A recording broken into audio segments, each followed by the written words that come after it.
আজকে আমরা আয়তক্ষেত্র ও বর্গক্ষেত্র সংক্রান্ত নতুন একটা অধ্যায় নিয়ে আলোচনা করব। আয়তক্ষেত্র এবং বর্গক্ষেত্র সংক্রান্ত বিভিন্ন প্রশ্নাবলী আমাদের বিভিন্ন পরীক্ষাতে থাকে, সে সম্পর্কে আমরা আজকে আলোচনা করব এবং আয়তক্ষেত্র বর্গক্ষেত্র নিয়ে একটা ভিডিও আমরা করব, যেখানে হচ্ছে যে সমস্ত অঙ্ক আয়তক্ষেত্র বর্গক্ষেত্র নিয়ে থাকে পরীক্ষায়, সে সম্পর্কে আমরা দেখব কি ধরনের অঙ্ক আমাদের পরীক্ষাতে থাকতে পারে। তাহলে আয়তক্ষেত্র বর্গক্ষেত্র, দেখো এখানটায় আগে অঙ্কটা দেখে নিতে হবে যে এটা আয়তক্ষেত্র দেওয়া আছে না বর্গক্ষেত্র দেওয়া আছে, তারপরে আমরা এর উপরে ফর্মুলার পরে দৃষ্টিপাত করব। দেখো, একটি বর্গাকার জমির কর্ণের দৈর্ঘ্য 20√2 মিটার, তার চারিপাশে পাঁচিল দিয়ে ঘিরতে কত মিটার দৈর্ঘ্যের পাঁচিল দিতে হবে এবং প্রতি বর্গমিটারে 20 টাকা হিসেবে ঘাস লাগাতে কত খরচ পড়বে। এটা থেকে দুটো উত্তর চেয়েছে, আমরা ছোট ছোটোভাবে যাব অঙ্কটাই। প্রথমটা লক্ষ্য করো, একটি বর্গাকার জমিটা মনে রাখবে বর্গাকার জমি যার চারটি বাহু কী হয়, সমান হয়। কর্ণের দৈর্ঘ্য, কর্ণ বলতে হয় এদিক দিয়েও আসতে পারে বা এদিক দিয়েও করতে পারি আমরা, এটা হলো কর্ণ বলেছে কত, 20√2 মিটার। তার চারিপাশে, তাহলে এই চারিপাশে পাঁচিল দিবে। মনে রাখবে যখন পাঁচিল দিবে, যখন কী হবে, পাঁচিল বা বেড়া, তারপর আল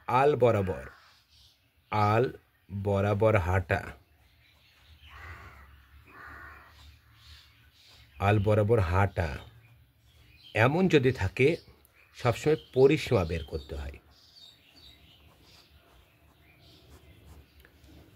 তাহলে পরিসীমা কি বলছে, যখন বেড়া, দেখো বেড়া আমরা জমিরা একবারে দেখো এই যে বাহু আছে, দেখো বর্গক্ষেত্রের এইটা হলো বেড়া, একবার প্রাচীরের আল বরাবর একবারে জমির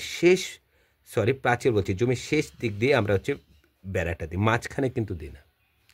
যখন জমিতে পাঁচিল দিবে বা বেড়া, আল বরাবর হেঁটে যাওয়া বা চারিপাশে ঘুরে আসা, যখন এরকম বলবে তখন সবসময় পরিসীমা আমাকে বের করতে হয়। কারণ এখানে হলে তার চারিপাশে পাঁচিল দিবে, আমাকে প্রথম উত্তরটা হচ্ছে যে পাঁচিল দিয়ে ঘিরব। তাহলে পাঁচিল মানে জমির পরিসীমাটাই হবে সেই পাঁচিলের দৈর্ঘ্য। তাহলে আমরা জমির পরিসীমা, এখানে কর্ণের দৈর্ঘ্য আছে, কিন্তু আমাকে বের করতে হবে কি পরিসীমা। আমরা কর্ণের দৈর্ঘ্য থেকে পরিসীমা আমরা কিভাবে বের করব। মনে রাখবে বর্গাকার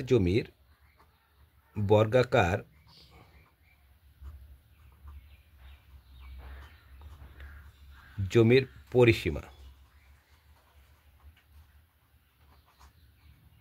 পরিসীমার ফর্মুলা 4 ইন্টু বাহু। যে কোনো একটা বাহু যদি আমি জানতে পারি, দেখো এই দিক, তাহলে আমরা 4টে বাহুর মোট যোগফলটাই হবে সেটা কি বর্গাকার জমির পরিসীমা। আমি যদি এই দিকে 10 মিটার পাঁচিল দিই, বর্গাকার জমি কি বলেছিলাম 4টে বাহু সমান, তার মানে এইদিকেও 10 মিটার হবে, এইদিকেও 10 মিটার হবে, এইদিকেও কী হবে 10, তাহলে টোটাল কত হবে 4 × 10, তার মানে কী আসছে 40 মিটার পাঁচিল দিয়ে ঘিরতে হবে আমাকে।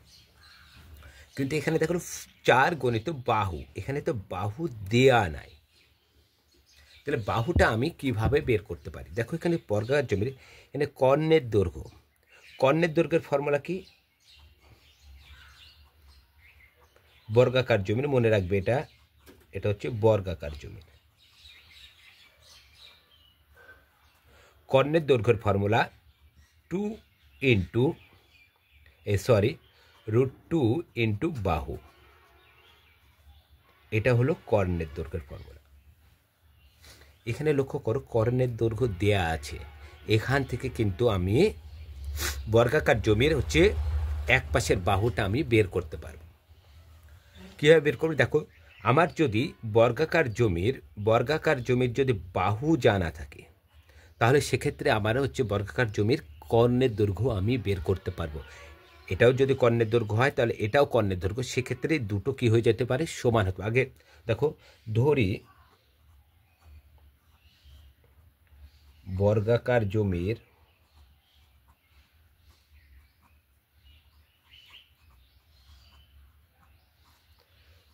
বাহু এ মিটার ধরলাম। তাহলে শর্তটা আমরা কী করতে পারি? দেখো বর্গাকার জমির কী পেলাম আমি? বাহু পেয়ে গেলাম। তাহলে শর্তটা আমি করতে পারি কিভাবে? দেখো শর্তটা আমার এখানে কর্ণের দৈর্ঘ্য দেওয়া আছে, বর্গাকার জমির এবার বাহু পেয়ে গেলাম। যদি বাহু পাই তাহলে কর্ণের দৈর্ঘ্যের ফর্মুলা কি? √2 ইন্টু বাহু। √2 ইন্টু বাহু মানে কি?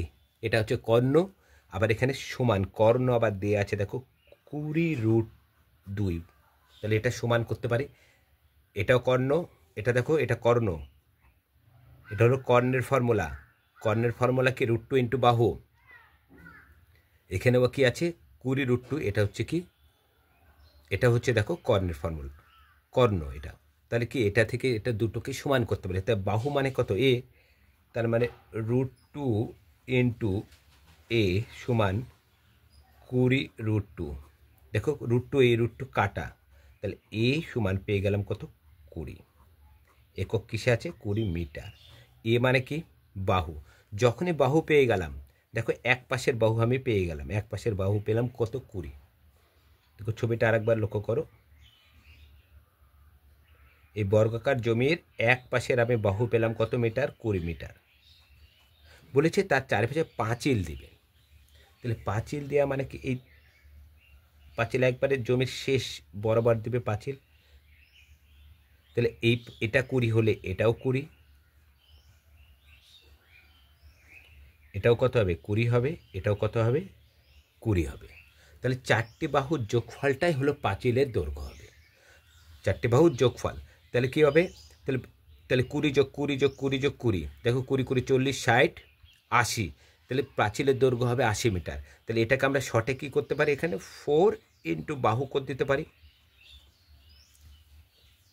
তাহলে 4 ইন্টু বাহু, তাহলে হচ্ছে কি চারটে বাহু যোগফলে যায় কি আমরা সহজে গুণ করে নেব।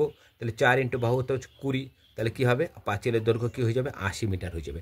তাহলে কী বলছে দেখো, তার চারিপাশে পাঁচিল দিয়ে ঘিরতে কত মিটার দৈর্ঘ্যের পাঁচিল দিয়ে ঘিরতে হবে? তার মানে কি বের করতে হবে? আমাকে পরিসীমা বের করতে হবে।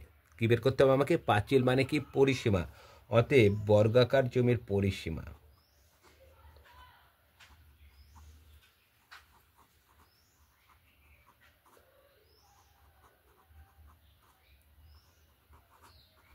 পরিসীমার ফর্মুলা কি? 4 ইন্টু বাহু। তাহলে 4 বাহু কত? এখানে 20, একক কি আছে? মিটারে। তাহলে 4 20 দেখো 80 মিটার। পরিসীমাটাই হলো পাঁচিলের দৈর্ঘ্য আমার হয়ে গেল। এবার বলছে প্রতি বর্গ মিটারে 20 টাকা হিসাবে ঘাস লাগাবে। ঘাস লাগানো, দেখো এই জমি যখন এই দেখো ঘাস লাগাবে কিংবা কার্পেট ঘাস লাগাতে পারে, কার্পেট দিয়ে ঢাকতে পারে, ত্রিপল দিয়ে ঢাকতে পারে। এমন যদি ঢাকা মানে দেখো পুরো হয়ে যাবে, তাই না? কিংবা টাইলস বসাতে পারে। এমন থাকলে আমাকে ক্ষেত্রফল বের করতে। মনে রাখবে, যখন পাঁচিল, বেড়া বা আল বরাবর হাঁটা বা চারিপাশে ঘুরে আছে, চারিপাশ বোঝালে তখন হবে পরিসীমা। আর যখন ঘাস লাগাবে, কার্পেট পাতবে বা ত্রিপল বিছাবে কিংবা টাইলস লাগাবে, এমন যদি হয় তখন সেক্ষেত্রে সবসময় বের করতে হবে ক্ষেত্রফল। বর্গক্ষেত্রের ক্ষেত্রফলের ফর্মুলা কি? বর্গক্ষেত্রের ক্ষেত্রফলের ফর্মুলা হলো বাহু স্কোয়ার বা বাহু ইন্টু বাহু। এখানে তো আমি বাহু পেয়ে গেছি, দেখো সেক্ষেত্রে আমার বর্গাকার জমির ক্ষেত্রফল বের করতে পারবো। অতএব বর্গাকার জমির ক্ষেত্রফল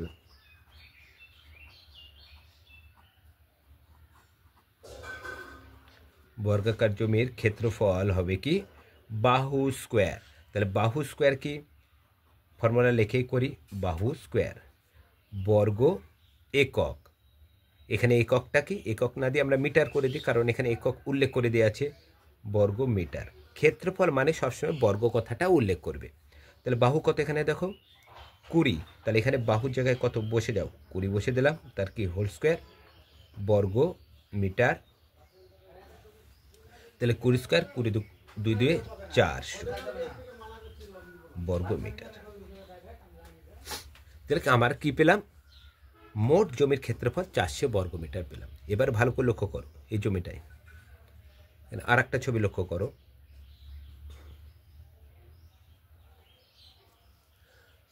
আমরা ঘরে টাইলস বসাই, দেখো টাইলসের একটা দৈর্ঘ্য প্রস্থ আছে এতটুকু, এই সাইজ আমি ধরলাম একটা, বিভিন্ন ধরনের টাইলস থাকে তার মধ্যে একটা। এবার কি দেখো এই জমিটা এইটুক ভাবো যে 1 বর্গমিটার, এই 1 বর্গমিটারের টাইলস বসাতে, টাইলস তো না এখানে ঘাস বসিয়েছে, সরি এখানে কি এই এতটুকু ভাবো 1 বর্গমিটার, 1 বর্গমিটার ঘাস লাগাতে খরচ হচ্ছে 20 টাকা।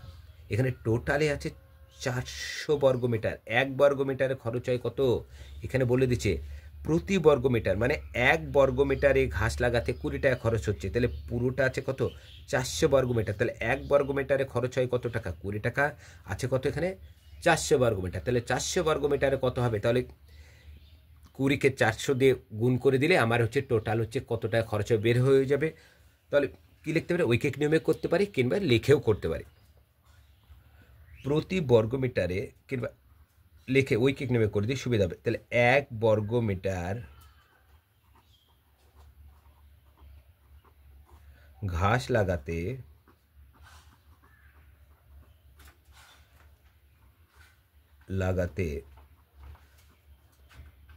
খরচ হয় কত টাকা 20 টাকা, অর্থাৎ কত বর্গমিটার লাগাবে 400 বর্গমিটার ঘাস লাগাতে খরচ হবে, তাহলে 20 গণিত কত 400 টাকা, তাহলে 4 2 8, 1 2 3টে। দেখো আমার দুটো উত্তরই বেরিয়ে গেছে। প্রথম উত্তরটা ছিল কোন, পাঁচিল দিয়ে ঘিরতে কত বর্গমিটার দৈর্ঘ্যের পাঁচিল লাগবে, প্রাচীলের দৈর্ঘ্য মানে পরিসীমা পেয়ে গেছি, এবং প্রতি বর্গমিটারে 20 টাকা হিসেবে ঘাস লাগাতে কত টাকা খরচ হবে 800 টাকা, এই একক দশক শতক হাজার 8000 টাকা। তাহলে আমরা উত্তরটাকে লিখে নিই। তাহলে কী বলছে, চারিপাশে পাঁচিল দিয়ে ঘিরতে কত মিটার দৈর্ঘ্যের পাঁচিল লাগবে, অতএব চারিপাশে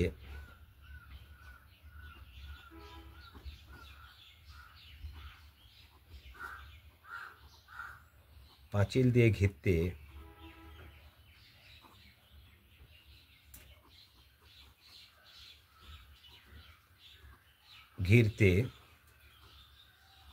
কত দৈর্ঘ্যের 80 মিটার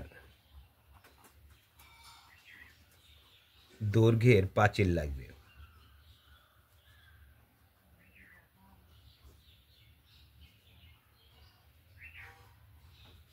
এবং ঘাস লাগাতে খরচ হবে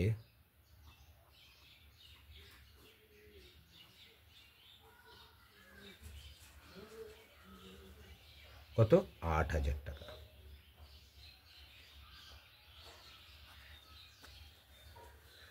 আমাদের কিন্তু পরীক্ষার হলে সবারই ক্ষেত্রে কিন্তু আয়তক্ষেত্র, বর্গক্ষেত্র কিংবা রম্বস, ত্রিভুজ এই সমস্ত অঙ্কগুলোর ক্ষেত্রে প্রতিটা ছাত্রছাত্রীর কিন্তু অসুবিধা থাকে। এই অঙ্কগুলো আগে দেখে নিতে হবে যে কোনটা দেয়া আছে বা কোনটা দেয়া নেই, সেটা আগে দেখো। এখানটা কর্ণের দৈর্ঘ্য দেওয়া আছে, তাহলে কর্ণের দৈর্ঘ্য যখন দেয়া আছে এখান থেকে আমি বাহু বের করতে পারবো কখন, যখন আমি কর্ণের দৈর্ঘ্যের ফর্মুলাটা জানবো। তো এখানে কর্ণের দৈর্ঘ্যের ফর্মুলাটা আমি জানতাম কি √2 × বাহু, এটাও হচ্ছে কর্ণের দৈর্ঘ্য, এটাও কর্ণের দৈর্ঘ্য, তাহলে সেখান থেকে আমরা এর মানটা পেয়ে গেলাম। এর মান যখনই পেয়ে গেলাম, দেখো পাঁচিল দিয়ে ঘিরবে মানে পরিসীমা বের করতে, পরিসীমা পেয়ে গেলাম, তাহলে একটা উত্তর।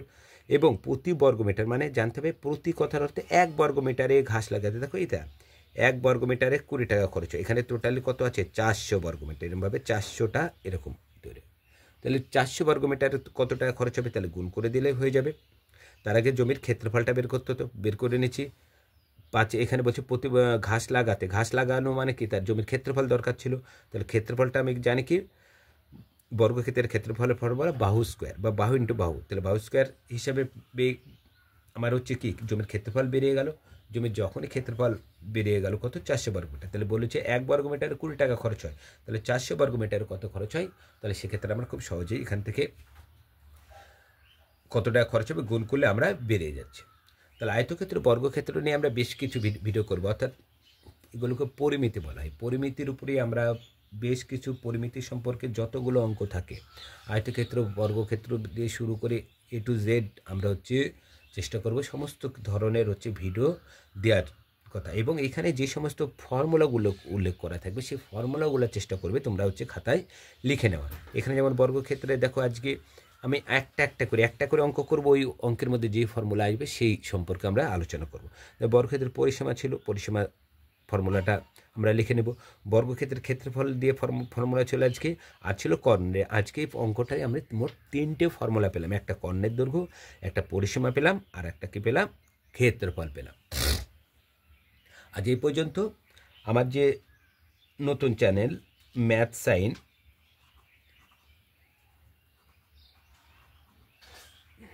তোমরা এই চ্যানেলে যেতে পারো। এই চ্যানেলের লিঙ্ক আমার এই যে লং ভিডিও হচ্ছে, লং ভিডিওর ডেসক্রিপশন বক্সে দেওয়া আছে। সেখানে বিভিন্ন কম্পিটিশন পরীক্ষার অঙ্ক এখানে দেওয়া থাকে। তাছাড়াও আমার এই চ্যানেলটায়, যে চ্যানেলটা আমরা লং ছেড়ি, সেখানেও একটা শর্ট ছেড়ি। কখন? 6 PM, 6টার সময় ইন্ডিয়ান টাইম। আর এটা 12টা, এটাও ইন্ডিয়ান টাইম। এই দুটো চ্যানেলে তোমরা যেতে পারো, এবং দুটো চ্যানেলে বিভিন্ন কম্পিটিশন পরীক্ষার অঙ্ক নিয়ম সহ আলোচনা করা আছে, যেগুলো তোমাদের অনেক কাজে লাগবে। আর যারা একবার প্রথম থেকে অঙ্ক শিখতে চাও, একবার প্রাথমিকভাবে যদি অঙ্ক শিখতে চাও, তাহলে তোমাকে যেতে হবে আমাদের ফেসবুকে আমার অঙ্ক দেওয়া থাকে প্রতিদিন, একবার প্রথম থেকেই আছে। কি নামে? নবকুমার দেবনাথ।